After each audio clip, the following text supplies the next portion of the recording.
Assalamualaikum warahmatullahi wabarakatuh.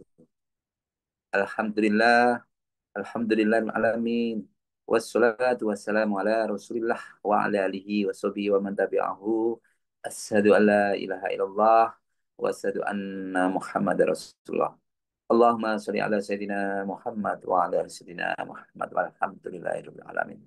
Rabbi israh li sadri yassir li amri wahlul 'uqdatam min lisani yafqahu qawli. Rabbi zidni ilma warzuqni fahma waj'alni minas sholihin bi rahmatika ya arhamar rahimin. Bu, Bapak, teman sekalian dirahmati Allah, mari kita tata niat kita hanya semata-mata mengharap ridha Allah, menghadap wajah Allah. Kita ikuti tuntunannya, semoga kita apa yang kita lakukan dicatat oleh Allah sebagai amal ibadah kita masing-masing, ya Allah.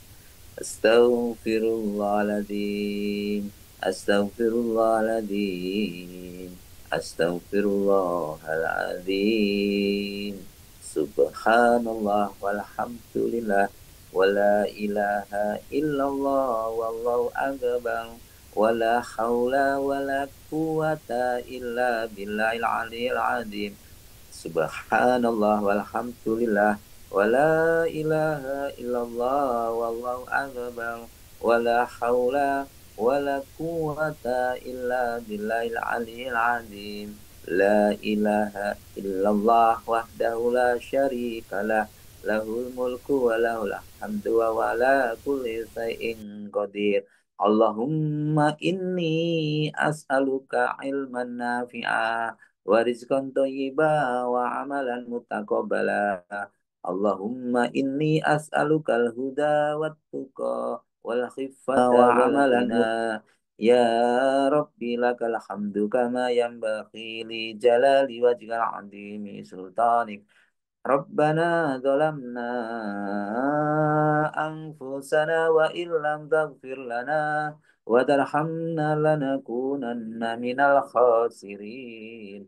Rabbana hab lana min azwajina wa dhurriyyatina qurrata a'yun waj'alna lil muttaqina imama. Rabbi anzilni munzalan mubarakan wa anta khairul munzilin. Rabbana innaka jami'un nas. Innaka jami'un nasi liyaumin la raiba fihi innallaha la yukhliful mi'ad. Allahumma rabbana anzil alaina ma'idatan minas sama'i takunu lana inda lil awwalina wa akhirina wa ayatan minka warzuqna wa anta khairur raziqin. Ya Hayyu ya Qayyum bi rahmatika astaghits, ya Hayyu ya Qayyum bi rahmatika astaghits, ya Hayyu ya Qayyum bi rahmatika astaghits. Ya Hadi ya Alimu ya Khabir ya Fattahu ya Mubin. Allahumma rizqni izzan wa syarafan waj'alni mu'minan sholihan mahbuban indaka wa indan nasi jami'a. Ya Latif ya Latif ya Latif. Hasbunallah sayyidinallahu min fadlihi wa rasuluhu inna ilallahi rahibun. Ibu, Bapak, teman-teman sekalian dirahmati Allah.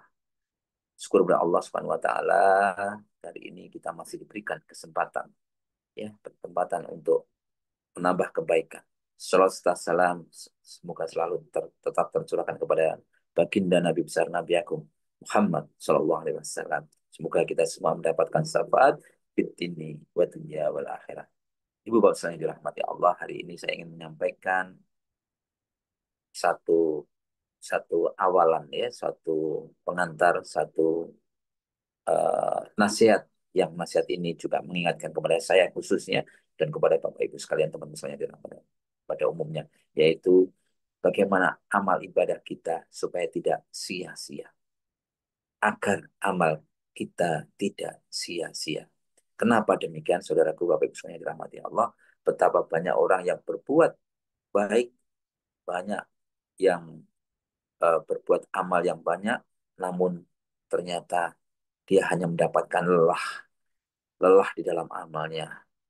Kenapa? Karena mereka mereka tidak sadar, tidak sempat, karena apa? Tidak semua lelahnya, tidak semua amalnya berbuah pahala. Ada orang yang siangnya beribadah, siangnya bekerja, beribadah, berderma, bahkan berjuang. Malamnya sholat malam, sholat tahajud, paginya juga demikian, berderma di mana-mana, ya, bahkan berjuang.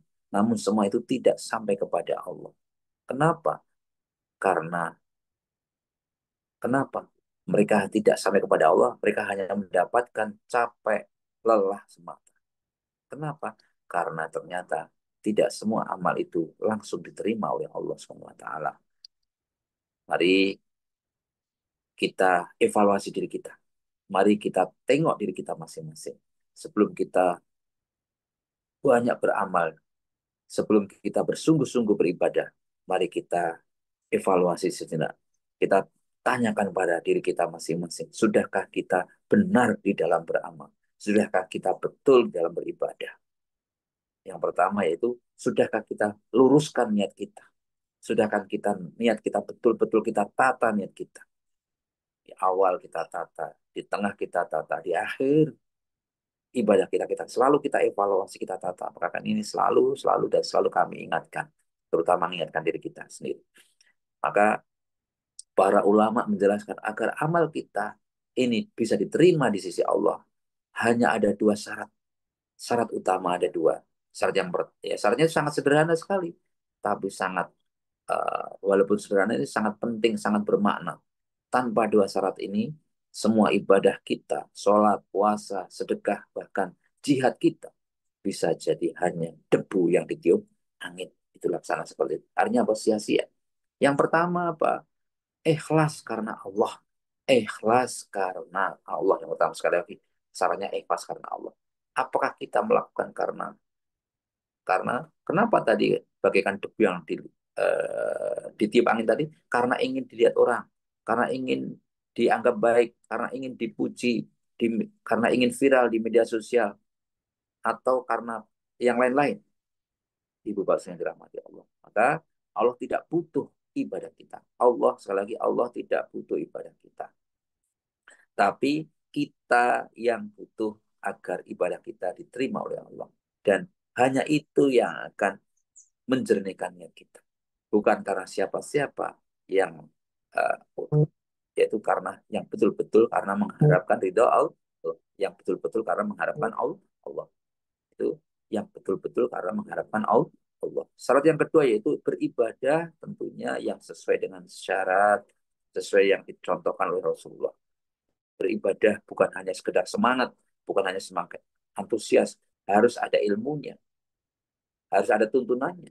Kita tidak boleh membuat cara-cara ibadah sendiri. Walaupun niatnya baik, ya karena Allah, betul sudah. Tapi harus sesuai dengan tuntunan. Memang betul karena Allah, karena Rasulullah. Tapi juga harus dengan cara yang benar, dengan cara yang baik. Maka kita harus belajar, harus menuntut ilmu. Maka yang pertama tadi cukuplah apa yang diajarkan oleh Rasulullah yang menjadi tuntunan karena amal yang tidak sesuai dengan sunnah perintah beliau akan tertolak. Ya. Sebagaimana hadis Bukhari Muslim, barang siapa yang mengada-adakan dalam urusan kami, urusan agama, sesuatu yang tidak ada, yang tidak ada dasarnya, maka dia akan tertolak. Ini, maka kita harus memilah, dan berhati-hati. Maka kita perlu belajar, perlu menuntut ilmu. Karena ilmu nanti akan menuntun kita dari kegelapan kepada kejernihan hati, keterangan. Ilmu dengan ilmu akan kita akan terselamatkan. Dengan ilmu akan menjadikan kita diangkat derajatnya oleh Allah Subhanahu wa taala. Lalu Allah pun mengingatkan kita dalam Quran surat Al-Kahfi ayat 110. A'udzu billahi minasyaitonir rajim. Bismillahirrahmanirrahim. Faman kana yarju liqa'a rabbih falyamal amalan shalihan wa la yusrik bi ibadati rabbih ahada. Barang siapa yang mengharap perjumpaan dengan Robnya, maka hendaklah ia mengerjakan amal yang soleh dan janganlah ia mempersekutukan seorang pun dalam beribadah kepada Rabb. Inilah Al-Kahfi 110. Inilah dua pilar amal, yaitu ikhlas, niatnya semata-mata mengharap percobaan dengan Allah, ya, mengharap hanya bukan karena yang lain-lain, tapi hanya mengharap ridho Allah, hanya mengharap percobaan Allah. Dan yang kedua yaitu beribadah sesuai dengan tuntunan yang diajarkan oleh Rasulullah. Tanpa keduanya maka amal akan gugur. Ya, tapi dengan keduanya sekecil amal, ya sekecil apapun amal kita akan bercahaya di sisi Allah. Saudaraku, Bapak Ibu yang dirahmati Allah, mari kita periksa kembali hati kita, diri kita, karena yang paling tahu ya diri kita masing-masing. Mari kita luruskan niat kita perbaiki cara ibadah kita. Jangan sampai hidup kita ini sudah lelah dalam ketaatan, sudah lelah dalam beribadah, tapi semuanya hanya akan menjadi sia-sia. Mari kita mengingat kembali, Allah tidak menilai banyaknya amal kita, tapi yang bagaimana kualitasnya, ikhlas, sesuai dengan sunnahnya. Semoga setiap langkah kita, ibadah kita, setiap tetes keringat kita, Allah menjadi cahaya, Allah mencatatnya menjadi cahaya dunia dan pemberat timbangan amal kita di akhirat nanti. Semua kebenaran datang dari Allah dan semua kesalahan murni dari saya pribadi. Untuk itu kami mohon maaf atas segala kekurangannya. Mari kita berdoa untuk bersama-sama. Mohon petunjuk kepada Allah dan kita doakan Rasulullah, keluarganya, sahabatnya, orang tua kita, guru-guru kita, saudara kita, semuanya kita doakan. Semoga semuanya selamat, terjaga niatnya, terjaga amalnya, dan disukseskan dunia akhiratnya. Al-Fatihah. A'udzu billahi minasyaitonir rajim. Bismillahirrahmanirrahim. Alhamdulillahi rabbil alamin. Ar-Rahmanir Rahim. Maliki yaumiddin. Iyyaka na'budu wa iyyaka nasta'in. Ihdinas siratal mustaqim. Siratal ladzina an'amta alaihim. Khairil maghdubi alaihim waladdallin. Amin.